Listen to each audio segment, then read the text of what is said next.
Rasulullah sallallahu alaihi wasallam. Allahumma anfa'na bihi wa barik lana fihi. Alhamdulillahi rabbil alamin. Astaghfirullah al-hayyul qayyum. Nawaitu ta'allum wa ta'lim wa tadhakkur wa tadhkir wa naf'a lil-intifa' wal ifadah wal istifada wal hath ala tamassuki bi kitabillahi wa sunnati rasulih wa du'a ila al-huda wa dilala ala al-khair ibtigha'a wajhillahi wa mardatihi wa qurbihi wa thawabi min Allah ta'ala.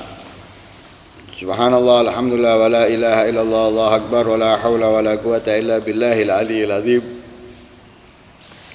Adada kulli harfin kutiba wa yuktabu abadal abidin wa dahrad dahirin. Subhanaka la ilma lana illa ma 'allamtana innaka antal alimul hakim. Allahumma ij'al anfusana mutma'innah tu'minu bi liqa'ik wa taqna bi 'ataik wa tarda bi qada'ik. Allahumma ya man biyadihi maqalidul umur kulliha wa ilahi yarjul amru kulliha fatah ya alim iftah alaina fatahan qariba in tastaftihu faqad ja'akumul fatah inna fatahna laka fathan mubina nasrun minallahi wa fathun qarib. Allahumma aghnina bil ilm wa zayyinna bil hilm wa akrimna bit taqwa wa jammilna bil afiyah bi rahmatika ya arhamar rahimin. Qala al-musannif rahimahullah wa nafa'ana bihi wa ulumikum fid darain amin. Fa in farratta fi amrika wa dhayya'ta nafsaka khasirta wa in sawafta waqtan ba'da waqtin nadimta wa la tughni nadamah syai'a.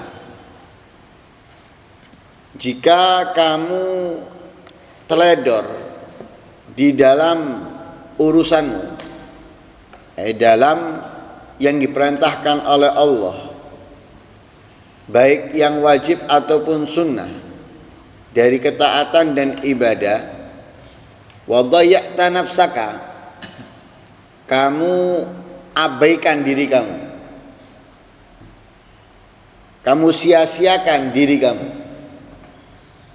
tidak menjalankan yang semestinya kamu jalankan dari apa yang telah diajarkan oleh Rasul sallallahu alaihi wasallam.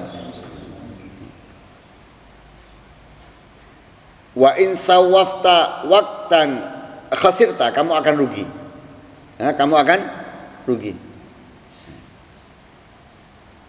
Wa in sawafta waqtan ba'da waqtin, jika kamu tunda kebaikan, ketaatan waktu demi waktu, nadimta, kamu akan menyesal. Wala tughni nadama syai'a, dan tidak bermanfaat sedikit pun penyesalan itu. Artinya jika terlambat sampai dengan kematian kamu masih teledor dalam menjalankan kebaikan, masih menyia-nyiakan dirimu di dalam kelalaian, rugi dan kamu bakal menyesal, dan penyesalan itu tidak akan berguna, tidak akan bermanfaat. Kecuali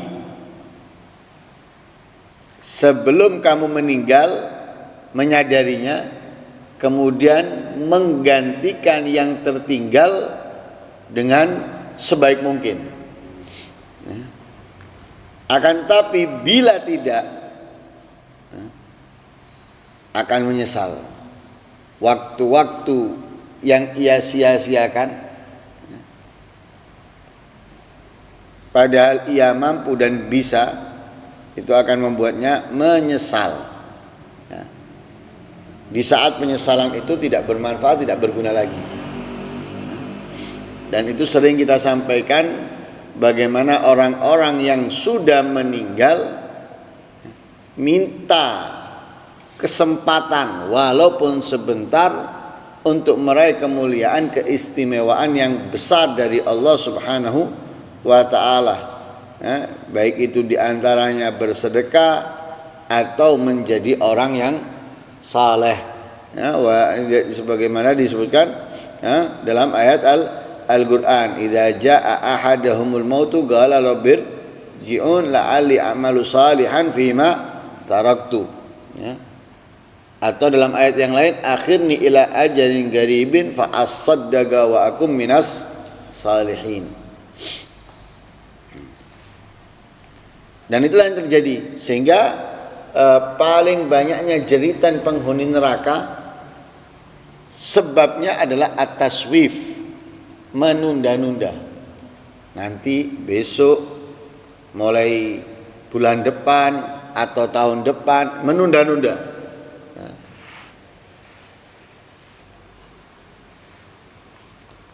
Lah ajibnya kalau ibadah kepada Allah ditunda-tunda, tapi urusan untuk nafsu dengan alasan kewajiban yang tadinya bukan menjadi kewajiban itu lebih didahulukan. Saya punya tanggungan, saya harus ini, harus itu. Tadinya dia nggak ada kewajiban untuk itu, tapi karena nafsu akhirnya menjadi tanggungan, menjadi kewajiban. Atau terkadang bukan kewajiban, akan tetapi itu seakan-akan menjadi kewajiban. Nah ini menjadi apa? Paling banyaknya jeritan penghuni neraka. Karena apa? Menunda-nunda. Ya. Aktsarus siyahi ahlin nar adalah at-taswif. Sebabnya adalah at-taswif, menunda. Ya. Kebaikan waktu demi waktu atau saat demi saat, masa demi masa. Sehingga di pertemuan yang kemarin sudah dijelaskan oleh Nabi SAW bagaimana kita ini ketika mendapatkan kesempatan waktu luang, manfaatkan dengan baik untuk mendekatkan diri kepada Allah Subhanahu wa ta'ala dengan berbagai macam ibadah. Ya, dengan berbagai macam ibadah, mungkin dengan sholat, mungkin dengan Al-Quran, mungkin dengan berzikir, daripada istighfar, sholawat kepada Nabi, membaca Al-Quran, ya, atau yang lain sebagainya. Bukan malah nyari pekerjaan. Apa yang dikerjakan ya? Nyari umek-umek, utek-utek, utek-utek ini, umek-umek ini dan lain sebagainya. Bukan. Manfaatkan waktu luang itu untuk beribadah kepada Allah. Tidak ada gunanya gitu. Utek-utek apa? Meja, utek-utek kabel, atau utek-utek lemari. Padahal lemarinya, bangkunya atau semisalnya tidak dibutuhkan. Tapi karena ndolek kerjaan akhirnya utek-utek. Atau kalau tidak apa? Tidak ada yang dikerjakan, HP.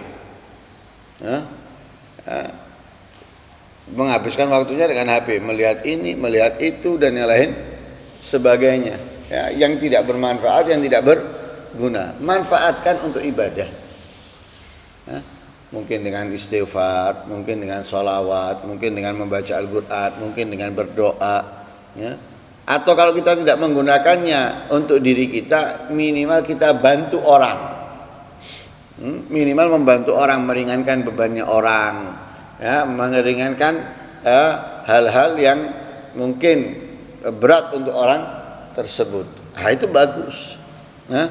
Itu bagus. Itu yang diperintahkan oleh Rasulullah, manfaatkan. Nah, makanya para aulia itu walaupun mereka membuka usaha, ketika waktu luang di saat membuka usahanya dimanfaatkan untuk ibadah. Nah, dimanfaatkan untuk membaca Al-Quran, dimanfaatkan untuk sholat. Nah, itu yang dilakukan oleh mereka, dimanfaatkan. Waktu luangnya itu dimanfaatkan dengan baik. Nggak ada pembeli sholat seperti Imam Sayyidi Ta'ifah, Imamul Junaid. Nggak ada pembeli, dimanfaatkan untuk sholat, rokaat demi rokaat, sampai 200 atau 300 rokaat. Kita lihat para aulia, ya, para ulama, ya. Jangan yang dulu-dulu, yang baru-baru aja, ya, yang baru-baru aja. Nah, seperti Habib Salim bin Abdullah bin Umar Asy-Syatiri. Ketika berpindah dari tempat ke tempat acara atau dari kota ke kota yang lain, itu di kendaraan dimanfaatkan apa? Sholat, dimanfaatkan membaca Al-Quran, dimanfaatkan mendengarkan ya, atau membaca kitab, entah itu kitab ilmu atau kitab tasawuf dan yang lain sebagainya, dimanfaatkan. Bukan di mobil kemudian ngobrol au enggak. Dimanfaatkan untuk sholat. Ya. Jadi berpindah dari tempat acara ke tempat acara atau berpindah dari kota ke kota itu kan kosong. Itu dimanfaatkan sholat. Ya. Apalagi sholat sunnah kan boleh di atas kendaraan, ya. Boleh di atas kendaraan, kemudian ada caranya untuk rukuknya dan sujudnya, bahkan kiblatnya di mana tujuannya. Ya, tidak harus mobilnya menghadap kiblat. Misalnya arahnya dia ke timur, mobilnya ngadep kiblat melaku mundur, ya enggak. Nah, tidak. Di mana arah tujuannya manfaatkan untuk sholat. Ya. Itu menjadi tanda apa? Tanda bahwa kita ini bisa melakukan ibadah dimanapun. Sehingga dalam syariat itu mengajarkan diantaranya sholat yang boleh meninggalkan kiblat atau menghadap kiblat adalah sholat sunnah yang dilakukan di dalam perjalanan yang mubah. Sholat sunnah yang dilakukan di perjalanan yang mubah itu tidak harus menghadap kiblat, boleh tidak menghadap kiblat. Nah, itu dimanfaatkan untuk sholat. Ya, coba tanya siapapun yang pernah menemani, apa yang dilakukan dalam mobil? Sholat. Kalaupun berhenti sesaat sebentar, ya, itu pasti tanya, ya, masih jauh atau apa, lanjutkan sholat lagi. Kalau tidak sholat, membaca Al-Quran. Kalau nggak membaca Al-Quran, pasti mendengarkan. Nah, salah satu daripada muridnya yang ikut untuk membaca kitab. Itu selalu, siapapun. Ya, siapapun. Kenapa? Memanfaatkan waktu luang. Nah ini kita harus belajar dari seperti mereka, ya, belajar dari mereka, ya. Bagaimana mereka itu benar-benar memanfaatkan waktunya dengan baik. Ya.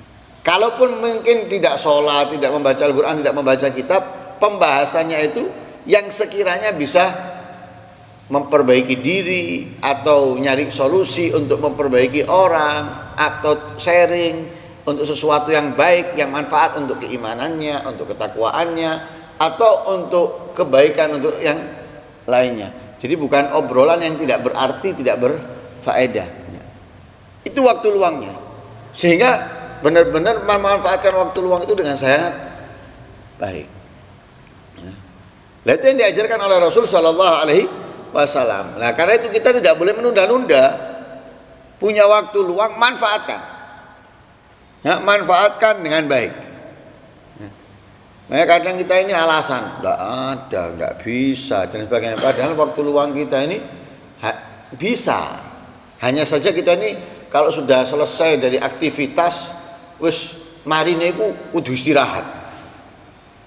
Ya, kudu istirahat, harus istirahat. Lah ini mindset yang harus apa? Harus dirubah. Istirahat itu untuk apa? Istirahat untuk apa? Kalau kita sudah melakukan aktivitas ini, kenapa harus istirahat? Kalau bisa langsung melakukan aktivitas yang lain. Lah istirahat itu ada waktunya sendiri. Artinya waktu sendiri karena itu waktu tidur diatur. Nah, waktu tidur itu diatur. Kapan waktu tidur sunnah, kapan waktu tidur untuk kebutuhan. Waktu tidur untuk kebutuhan itu malam. Waktu tidur sunnah itu ya gailula. Gailula. Tidurnya pun sudah diajarkan, tidurnya nggak perlu banyak. Ya. Kalau memang harus banyak itu maksimal 8 jam dalam satu hari, maksimal. Jangan lebih dari itu. Lebih dari itu sudah sangat membuang umur sudah. Ya, 8 jam itu sudah membuang umur yang banyak loh. Ya. Kalau umur 60 tahun tidurnya setiap harinya 8 jam, 20 tahun tek geduru. Ya. Ya, itu belum kita pikirkan yang lainnya itu. Belum kita pikirkan masa kecil, masa remaja, ya, masa dewasa yang asik-asiknya asik keluyuran, main ini, main itu dan lain sebagainya belum. Nah, karena itu waktu malam itu untuk istirahat. Ya, karena itu Allah mengatakan wa ja'alna laila liba wa ja'alna nauma apa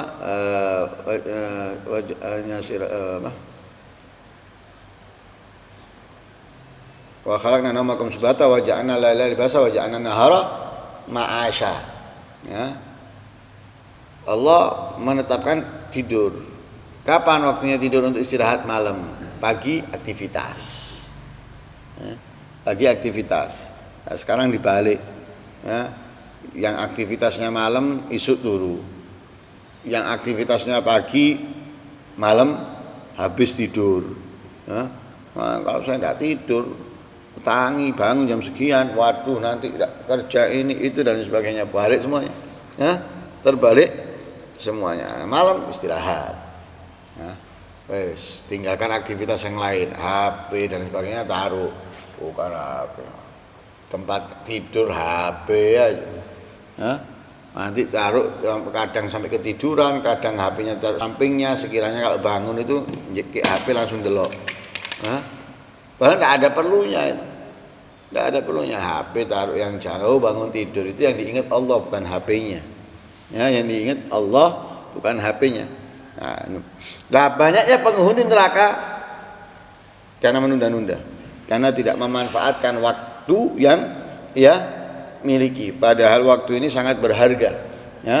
Dan kita semuanya sudah tahu bagaimana orang-orang di luar Islam atau orang-orang Barat itu mengatakan, ya, apa? Time is money, ya. Waktu adalah uang atau alias waktu adalah berharga, ya, berharga. Ya. Jangankan 1 jam, apalagi 1 hari, 1 detik itu berharga. 1 detik itu berharga. Nggak bisa kita beli 1 detik dengan apapun, dengan berapapun yang kita miliki di atas dunia. Bahkan misal dunia ini semuanya milik kita, tanahnya, bangunannya, semua orang nyewa ke kita, ya. Semua orang nyewa ke kita nih. Berapa kekayaan kita berarti? Bukan kota loh ya, dunia, ya. Mau Indonesia, Malaysia, Singapura, Thailand, Asia semuanya, Eropa semuanya, Amerika semuanya tanahnya milik kita, punya saya. Negara-negara itu yang ada di sana semuanya nyewa ke kita. Wah, so gini kurang apa? Untuk membeli 1 detik tidak bisa. Kenapa? Tidak cukup. Kurang. Kurang. Sangat mahal loh. Sangat mahal. Itu kita buang gitu aja. Kita sia-siakan begitu saja. Kita tidak manfaatkan, ya. Loh, berapa kerugian yang kita dapatkan? Tapi kita nggak pernah nyadar. Nah, makanya Imamul Ghazali mengatakan apa? Nafasun min anfasika. 1 nafasnya kamu, 1 nafasnya, ya. Jauharatun la qimata laha. Ya. Sesuatu yang sangat mahal, yang sangat istimewa, yang tidak bisa diberi nilai. Mahalnya itu nggak bisa dibeli nilai sudah. Mau dikasih harga berapa nggak bisa ini. Ya, 1 T kurang, 100 T kurang, 1 nafas. Ya. Makanya menyanyiakan peluang yang dia miliki, kerugiannya sangat besar. Bukan kecil, tapi sangat besar. Nah, karena itu kita mohon kepada Allah agar bisa memberikan kekuatan kepada kita, ya, untuk mengalahkan malas, untuk mengalahkan kebosanan, kejenuhan atau kelalaian dalam memanfaatkan waktu, ya, menggunakan waktu yang Allah berikan kepada kita, dan semoga kita tidak tertipu dengan ajakan nafsu setan di dalam menunda setiap kebaikan yang kita bisa lakukan, ya, waktu demi waktu. Semoga Allah Subhanahu wa taala memberikan kekuatan kita untuk selalu ketika memiliki kebaikan menjalankannya tanpa menundanya. Amin. Allahumma amin. Wassallallahu alaihi wasallam Muhammadin wa ala alihi wasallam. Alhamdulillahirabbil alamin. Al-Fatihah.